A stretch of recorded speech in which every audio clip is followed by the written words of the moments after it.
नीतीश कुमार 10वीं बार लेंगे सीएम पद की शपथ। बिहार में एनडीए गठबंधन ने नीतीश कुमार को विधायक दल का नेता चुना है। वह 20 नवंबर को रिकॉर्ड 10वीं बार राज्य के मुख्यमंत्री के रूप में शपथ लेंगे।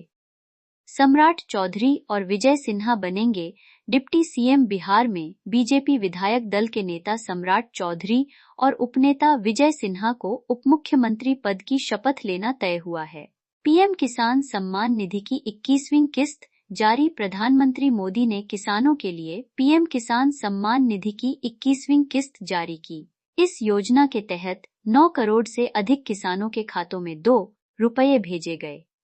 राहुल गांधी के खिलाफ 272 नागरिकों का खुला पत्र, 16 रिटायर्ड जज, 14 राजदूत और 200 से अधिक पूर्व नौकरशाहों और फौजियों सहित 272 प्रतिष्ठित नागरिकों ने राहुल गांधी और कांग्रेस पार्टी के खिलाफ चुनाव आयोग को बदनाम करने का आरोप लगाते हुए एक खुला खत लिखा है।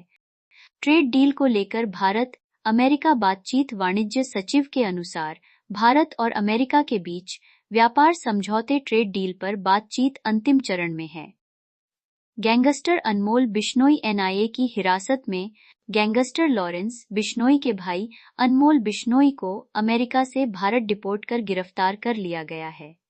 बाबा सिद्दीकी हत्याकांड में आरोपी अनमोल को कोर्ट ने 11 दिन की एनआईए कस्टडी में भेजा है।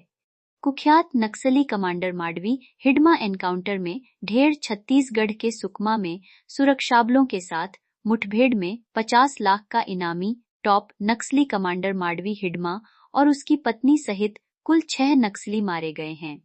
दिल्ली ब्लास्ट केस में अल फलाह यूनिवर्सिटी संस्थापक गिरफ्तार। दिल्ली ब्लास्ट से जुड़े मनी लॉन्ड्रिंग मामले में प्रवर्तन निदेशालय ईडी ने अल फलाह यूनिवर्सिटी के संस्थापक जावेद सिद्दीकी को गिरफ्तार कर 13 दिन की कस्टडी में लिया है। दिल्ली एनसीआर के 2 सीआरपीएफ स्कूलों को बम की धमकी। दिल्ली के 2 सीआरपीएफ स्कूलों और साकेत रोहिणी कोर्ट को ईमेल के जरिए बम से उड़ाने की धमकी मिली। हालांकि जांच में कोई संदिग्ध वस्तु नहीं मिली।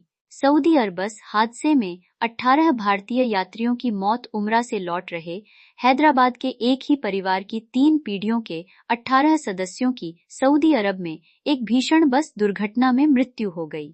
दिल्ली एनसीआर प्रदूषण पर सुप्रीम कोर्ट की सख्त टिप्पणी। सुप्रीम कोर्ट ने दिल्ली एनसीआर में प्रदूषण के गंभीर हालात पर कड़ी टिप्पणी करते हुए कहा कि बच्चे गैस चैम्बर में हैं और खेल प्रतियोगिताओं को टालने का सुझाव दिया।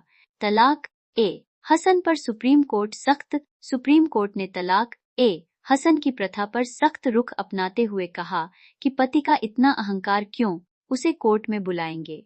संपत्ति अधिकार पर सुप्रीम कोर्ट का निर्देश। सुप्रीम कोर्ट ने हिंदू महिलाओं को भविष्य के मुकदमों से बचने के लिए समय रहते वसीयत बनाने की सलाह दी।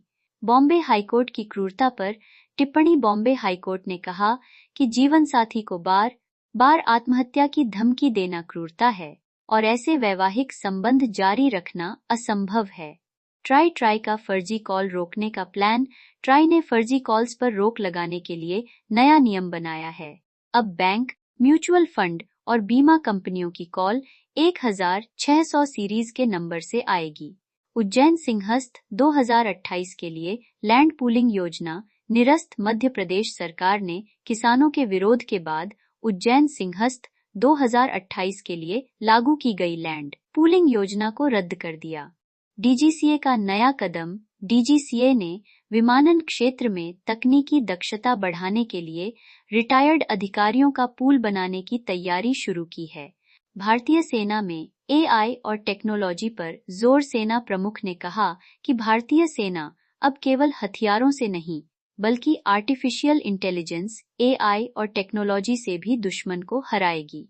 मौसम का हाल। उत्तर भारत खासकर दिल्ली, यूपी और बिहार में तापमान में और गिरावट आएगी और शीतलहर का प्रकोप शुरू होने की संभावना है। राजस्थान उपचुनाव में कांग्रेस की जीत। राजस्थान के अंटा उपचुनाव में कांग्रेस ने धमाकेदार जीत दर्ज की है, जिसे बीजेपी के लिए बड़ा झटका माना जा रहा है।